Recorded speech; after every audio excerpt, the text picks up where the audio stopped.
Assalamualaikum. Hope you are doing well. This is Riba Choudhary, digital entrepreneur and motivational speaker. So आज का जो हमारा सवाल है, जो आज नया सवाल हमारे पास है, वो ये है कि लोग हमेशा कहते हैं आज के दौर में भी लोगों का ये माइंडसेट है कि हमें स्किल की बेस पे क्यों नहीं रखा जाता, हम इन्वेस्टमेंट क्यों करें, हमें इन्वेस्टमेंट करना क्यों ज़रूरी है, स्किल्स इंपॉर्टेंट होती हैं, वो हमारे पास है. तो उनके लिए बेहतरीन जवाब है जिनका माइंडसेट ऐसे है ना, ये ऐसा फ्री माइंडसेट आज के दौर में सबसे बड़ा नुकसान है. क्या आपने कभी किसी डॉक्टर से कहा है कि मेरी डिजीज़ को पहले क्योर करो फिर मैं आपको चार्जेस दूँगा? क्या आपने कभी किसी इंस्टीट्यूट में, यूनिवर्सिटी में, कॉलेज में अपने सीनियर्स को कहा है, अपने COD को कहा है कि आप भाई ये कर दो, हमारा एडमिशन करो, हमारी डिग्री दो, फिर हम आपको फ़ीस पे करेंगे? नहीं. The answer is no. Why? इसका जवाब ये है कि क्योंकि इस पूरी दुनिया में हर इंसान ये बात बहुत अच्छे से समझता है कि investment comes first, return comes later. लेकिन फिर भी जहाँ बिज़नेस की बात आती है तो वहाँ पे इन सबको ये याद आ जाता है कि हम पहले पेमेंट क्यों करें. अगर हम पहले इन्वेस्ट करते हैं तो ये फ्रॉड है. जहाँ पे पहले इन्वेस्टमेंट करनी पड़ती है तो वो काम ही गलत होता है, वो काम ही फ्रॉड होता है.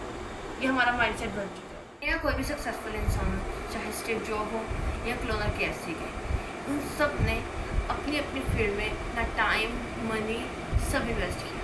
क्यों? क्योंकि वो जानते हैं कि ड्रीमर्स और एग्जीक्यूटर में क्या फ़र्क है. ड्रीमर्स हमेशा ड्रीम्स देखते हैं, लेकिन एग्जीक्यूटर्स उस पर इन्वेस्ट करते हैं और विनर अपना एक सिस्टम बिल्ड करते हैं.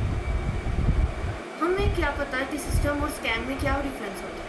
स्कैम और सिस्टम में क्या डिफरेंस है?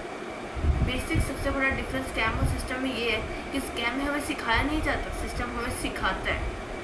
स्कैम हमें ये नहीं बताता कि आपने अर्न कैसे करना है, सिस्टम हमें बताता है. स्कैम हमें मेंटोरशिप नहीं देता, सिस्टम हमें मेंटोरशिप देता है. एक बीज को भी ज़मीन में दबाना पड़ता है ताकि उससे फूल उग सके. उसके बीज के दफन करने के बाद फूल को खुशबू मिलती है. इसी तरह अगर एक चिराग को जलाना है तो उसे भी तेल में भिगोना पड़ता है.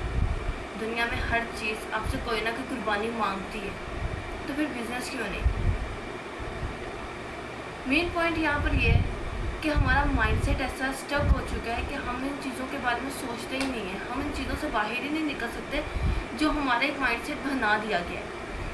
हमारे एक माइंडसेट में बात है कि ऑनलाइन फेक है, ऑनलाइन स्कैम है, बस हम उसी चीज़ पे चल रहे हैं. अपने माइंड को थोड़ा सा ओपन करें ताकि आप उन चीज़ों को देख सकें कि आने वाला दौर, आने वाली राह में क्या क्या है. So think about it.